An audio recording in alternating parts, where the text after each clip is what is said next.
అందరికీ నమస్కారం.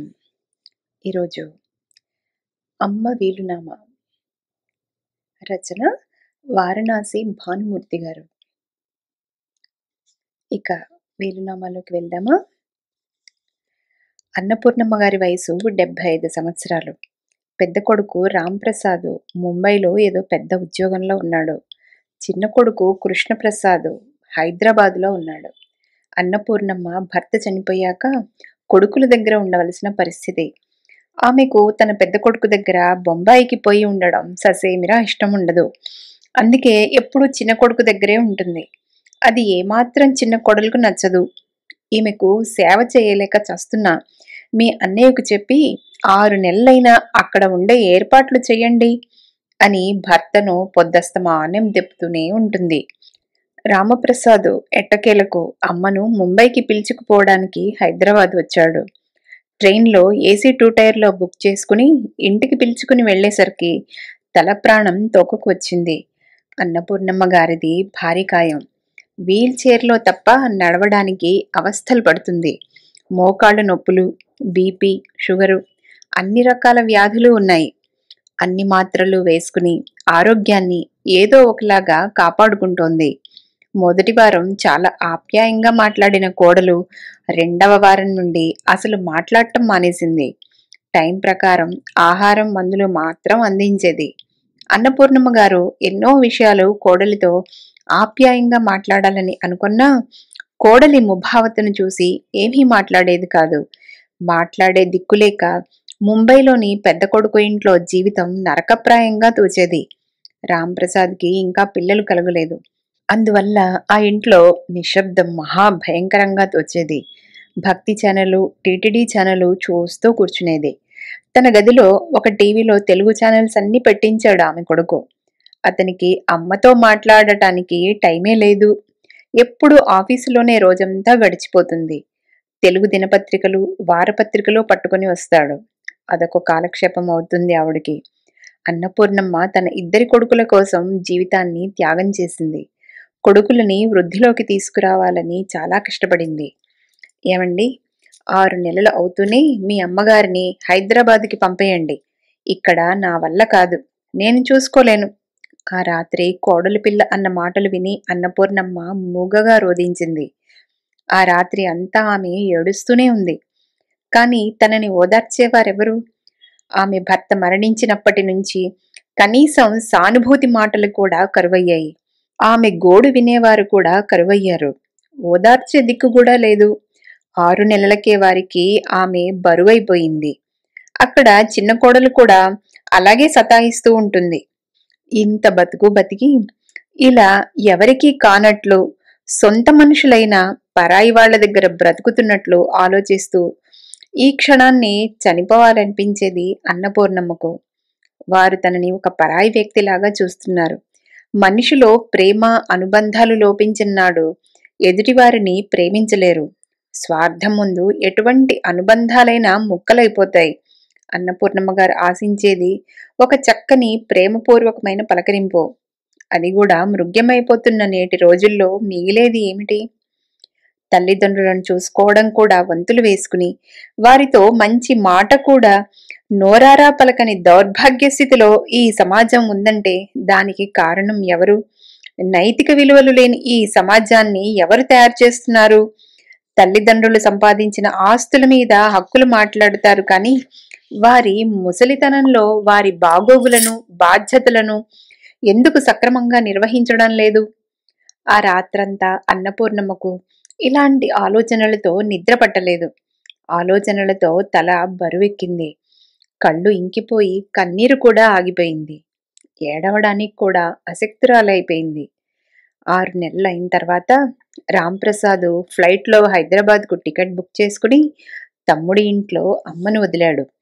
Wheel chair assistance తీసుకున్నాడు కాబట్టి అంతగా ప్రాబ్లం కాలేదు. ఏరా అన్నయ్య, అప్పుడే ఏం కొంప మునిగిందని? ఇంకా కొన్ని రోజులు అమ్మను ఉంచుకోవచ్చు కదా అన్నాడు తమ్ముడు. అమ్మకు ముంబై జీవితం అస్సలు నచ్చట్లేదు. ఆమెకు హైదరాబాదే సౌకర్యంగా ఉంటుంది. ఒక్కరోజు కూడా ఆమె సంతోషంగా ఉండలేదనుకో అని అన్నాడు రాంప్రసాద్. అది సరే కాని నువ్వు అమ్మతో ఈ 6 నెలల్లో ఎన్ని రోజులు ఆప్యాయంగా మాట్లాడావు? ఎన్ని రోజులు ఆమెతో కూర్చుని భోంచేశావు? ఎన్ని రోజులు నువ్వు వదినా కలిసి ఆమెతో టైం స్పెండ్ చేశారు? తమ్ముడు ఈ ప్రశ్నలు అడిగేసరికి రాంప్రసాద్కి కోపం ముంచుకొచ్చింది. అంటే మేము అమ్మని సరిగా చూసుకోలేదంటావా అని కోపంగా అడిగాడు. మీరు చెప్పకపోయినా అన్నీ మాకు తెలుస్తూనే ఉంటాయి. ఇంటికి పెద్ద కొడుకువు నువ్వు. అమ్మ బాధ్యత నువ్వే తీసుకోవాలి అన్నాడు తమ్ముడు. పెద్ద కొడుకే తల్లిదండ్రులను చూసుకోవాలని ఎక్కడైనా అగ్రిమెంట్ రాసి ఉందా? పెద్ద కొడుకు గానుగెద్ద, మిగతా వారంతా గాడిదల్ని తోలుతారా అని రాంప్రసాదు నిప్పు తొక్కిన కోతిలా అరిచాడు. మాటలు జాగ్రత్తగా రానియ్యి అనయ్య, ఇష్టప్రకారం మాట్లాడితే ఊరుకునేది లేదు అన్నాడు తమ్ముడు కృష్ణప్రసాద్. ప్రయాణ బడలికతో అలసిపోయిన అన్నపూర్ణమ్మ అన్నదమ్ముల మధ్య జరుగుతున్న వాగ్వాదానికి మూగగా రోదించడం తప్ప తను ఏమీ చేయలేకపోతోంది. రాంప్రసాద్ వెంటనే తను తెచ్చుకున్న బ్యాగ్తో రిటర్న్ టికెట్ ఫ్లైట్కి బుక్ చేసుకుని కోపంగా ఇల్లు వదిలి వెళ్ళిపోయాడు. క్యాబు శంషాబాద్ ఎయిర్పోర్ట్ వైపు పరుగులు తీస్తోంది. ఒకరోజు పిడుగులాంటి వార్త విని అన్నపూర్ణమ్మ కుప్పకూలిపోయింది. కృష్ణప్రసాద్ అన్నపూర్ణమ్మను అదే కాలనీలో ఉన్న వృద్ధాశ్రమంలో చేర్పించాడు. అమ్మ మీద కోపంతో కాదు, తన అన్నయ్య వదినల మీద కోపంతో అమ్మను చేర్పించాడు. అమ్మా, నువ్వు ఇంటిలో కూడా ఆనందంగా లేవు. మేం నీకు ఎన్ని సౌకర్యాలు కల్పిస్తున్నా నువ్వు ఏదో అసంతృప్తితో ఉన్నావు. నీ కోడలు కూడా ప్రమోషన్ వచ్చాక బిజీ అయిపోయింది. అందుకే నిన్ను ఓల్డేజ్ హోంలో చేర్పిస్తున్నాను. అక్కడ వేళకు మంచి భోజనం, డాక్టర్లు, మీ ఈడు వాళ్ళు ఉంటారు. భజన కార్యక్రమాలు కూడా ఉంటాయి. 10 మంది ఎప్పుడూ పలకరిస్తూనే ఉంటారు. మారే కాలంతో పాటు మనము మారాలి. ఇప్పుడు ప్రతి ఒక్కరూ పిల్లలకు బరువు కాకుండా ఓల్డేజ్ హోంలో చేరుతున్నారు అని అమ్మను ఒప్పించడానికి ప్రయత్నిస్తున్నాడు చిన్న కొడుకు. ఒరేయ్ కృష్ణ, నువ్వు చేసేదేదో చెయ్యరా, ఆ విషయం మీ అన్నయ్య కూడా చెప్పి చెయ్యి అన్నది అన్నపూర్ణమ్మ. వాడికేందమ్మా చెప్పేది? బాధ్యత బరువు తీసుకోలేనివాడు హక్కుల గురించి మాట్లాడతాడు, బాధ్యతల గురించి మాట్లాడడు. వాడు పెళ్ళాం చెప్పింది విని తైతక్కలాడి గంగిరెద్దు వంటివాడు అన్నాడు కృష్ణప్రసాద్. అన్నపూర్ణమ్మను వృద్ధాశ్రమంలో చేర్పించి 3 నెలలు దాటింది. ప్రతి ఆదివారం అమ్మను చూసి పళ్ళు, మందులు, కావలసిన చిరుతిళ్లు, బీపీ షుగర్ మందులు అందించేవారు. కానీ ఇప్పుడు నెలకు ఒక్కసారి వెళ్ళి అమ్మని చూసి వస్తున్నారు కొడుకు కోడలు. అన్నపూర్ణమ్మకు ఆశ్రమంలో బాగున్నా ఏదో తెలియని లోటుతో బాధపడసాగింది. ఆమె పూర్తిగా కుటుంబం మనిషి. తన పిల్లలిద్దరినీ కంటికి రెప్పలా కాపాడింది. వారి పెళ్లిళ్లు కూడా ఎంతో బాగా చేసింది. కోడళ్ళు కష్టపడకూడదని పెళ్లైన కొత్తల్లో వారి ఇళ్లల్లో 1 సంవత్సరం పాటు ఉండి వారికి కావలసినవన్నీ చేసి పెట్టేది. వంటగది వదిలి బయటికి వచ్చేది కాదు. తనకు వచ్చిన వంటకాలన్నీ కోడళ్లకు నేర్పించేది. మనవడో మనవరాలో పుట్టాలని 1000 దేవుళ్లకు మొక్కుకునేది. కాని అన్నదమ్ములిద్దరికీ ఇంకా సంతాన సౌభాగ్యాన్ని ఆ దేవుడు ప్రసాదించలేదు. అన్నపూర్ణమ్మకు ఆ చింత ఎక్కువయ్యేది. భర్త చనిపోయిన తర్వాత అనారోగ్య పరిస్థితులు చుట్టుముట్టాయి. దానికి తోడు స్థూలకాయం. ఒక మనిషి తోడు ఉంటే కాని బాత్రూంకి కూడా నడవగలిగేది కాదు. బాగున్నప్పుడు అత్తగారి దగ్గర సకల సేవలు చేయించుకున్న కోడళ్ళు ఆమె అనారోగ్యంతో బాధపడుతున్నా పట్టించుకోవడం మానేశారు. ఏదో మొక్కుబడిగా మందులు ఇస్తూ భోజనం కూడా ఒక ప్లేట్లో పెట్టి డైనింగ్ టేబుల్ మీద పెట్టేవారు. ప్రేమ, ఒక మంచి మాట, ఓదార్పు వారి నోట్లోంచి వచ్చేది కాదు. ఆ వయసులో నేనున్నానని ఒక భరోసా ఇస్తే చాలు. కోట్ల రూపాయలు, ఇంద్రభవనాలు అక్కర్లేదు. ఆ భరోసా కొడుకు కోడళ్ల దగ్గర కరువైంది అన్నపూర్ణమ్మకు.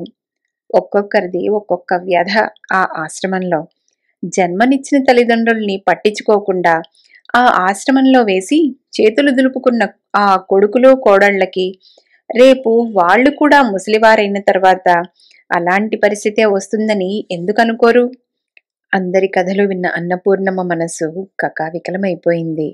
కోట్లాది ఆస్తులు పంచి ఇచ్చినా అన్నదమ్ముల మధ్య సఖ్యత లేక తల్లిదండ్రుల్ని కష్టాల పాలు చేస్తున్నారు. అన్నపూర్ణమ్మకు అలా 1 సంవత్సరం ఆ ఓల్డేజీ హోంలో గడిచిపోయింది. ఆరోగ్యం ఇంకా దెబ్బతీసింది. ఒకరోజు కృష్ణప్రసాద్కి అమ్మగారు అపస్మారక స్థితిలో ఉన్నారని, వెంటనే పిలుచుకొని పొమ్మని ఆశ్రమ నిర్వాహకుల నుండి కబురు వచ్చింది. ఆగమేఘాల మీద కృష్ణప్రసాద్ అమ్మని ఇంటికి తీసుకుని వచ్చి హాల్లో పరుండబెట్టాడు. అన్నా వదినకు ఫోన్ చేసి వెంటనే బయలుదేరమన్నాడు. అమ్మ తలను నిమురుతూ తులసి తీర్థం నోట్లో పోస్తున్నాడు. అన్నయ్య వచ్చాడా నాయనా అని అడిగింది అన్నపూర్ణమ్మ. సాయంత్రానికి ఫ్లైట్లో వస్తున్నాడమ్మా, మీరు రెస్ట్ తీసుకోండి. అమ్మను ఆ దురవస్థలో చూసేసరికి కృష్ణప్రసాద్ గుండెలు తరుక్కుపోయాయి. అంతలో ఫ్యామిలీ డాక్టర్ వచ్చి పల్స్ రేటు వగైరా చూసి రిపోర్ట్ ఇచ్చాడు. అంతిమ ఘడియలు సమీపిస్తున్నాయి. ఆమె ఏవో చెప్పాలని ఆరాటపడుతోంది అన్నాడు డాక్టరు. ఒక చెంచాతో పాలు, ఇంకొక చెంచాతో తులసి తీర్థం పోస్తూ సపర్యలు చేస్తున్నారు ఆలుమగలు. సాయంత్రానికి రాంప్రసాద్ భార్యతో వచ్చాడు. అమ్మను చూసి బావురుమన్నాడు. అమ్మ నోట్లో తులసి తీర్థం పోస్తున్నాడు. ఒక్కసారి రెప్పలు కదిలించి కనులు మూసేసింది అన్నపూర్ణమ్మ. ఇద్దరి కొడుకులు తన తలను స్పృశిస్తూ ఉంటే శాశ్వతంగా ఈ లోకం వదిలి వెళ్ళిపోయింది అన్నపూర్ణమ్మ. దశదిన కర్మలన్నీ ముగించారు అన్నదమ్ములు. వచ్చిన బంధువులంతా వెళ్ళిపోయారు. మళ్ళీ ఆ ఇంటిలో నలుగురే మిగిలారు. అంతలో ఆశ్రమం నుంచి ఒకతను అన్నపూర్ణమ్మ తాలూకు సంచి, మందులు, ఇంకా కొన్ని కాగితాలు ఇచ్చి వెళ్ళిపోయాడు. ఒరేయ్ తమ్ముడు, అమ్మ పేరుతో బ్యాంక్ అకౌంట్స్, కొన్ని ఎఫ్డిఆర్లు ఉన్నాయి, అవి తీస్తావా చూద్దాము అన్నాడు రాంప్రసాద్. అమ్మ అవసరాలు తీర్చలేని వాడివి ఆమె దాచిన సొమ్ముల మీద మనసు పడిందా అని వెటకారంగా అన్నాడు తమ్ముడు.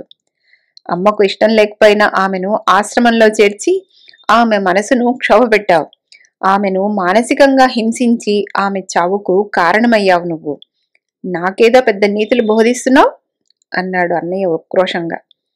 తోడికోడళ్ళిద్దరూ ఎడమొహం పెడమొహం వేసుకుని కూర్చున్నారు.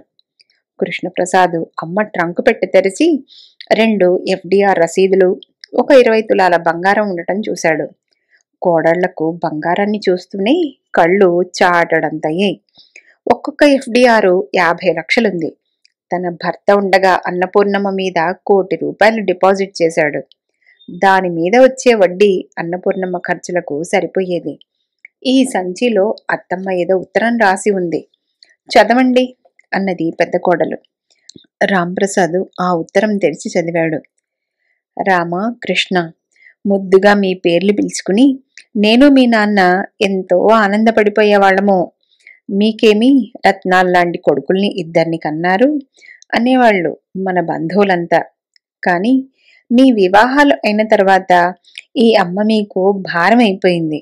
ఇద్దరు వంతులు వేసుకుని తల్లి సంరక్షణ బాధ్యతల్ని పూర్తిగా విస్మరించారు.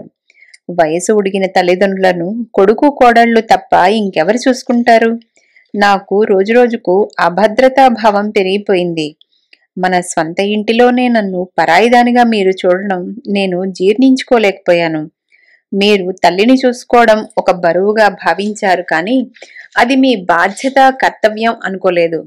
ఎప్పుడైతే మీరు మీ కర్తవ్యాన్ని మర్చిపోయారో మీకు తల్లిదండ్రులు సంపాదించిన ఆస్తుల మీద కూడా హక్కు లేనట్లే. దానికి మీరు అనర్హులు.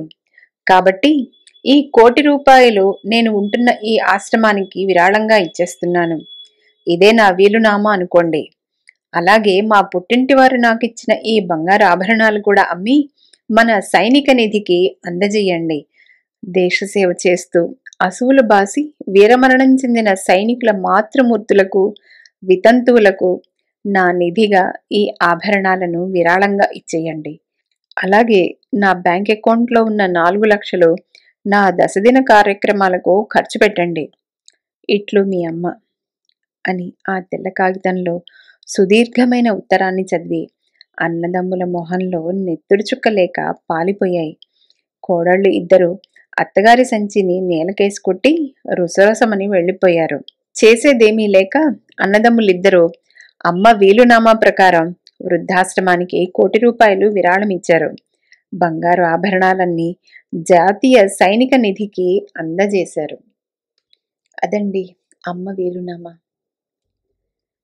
అందరూ ఈ కథని లైక్ చేసి సబ్స్క్రైబ్ చేసుకోవడం మర్చిపోరు కదా.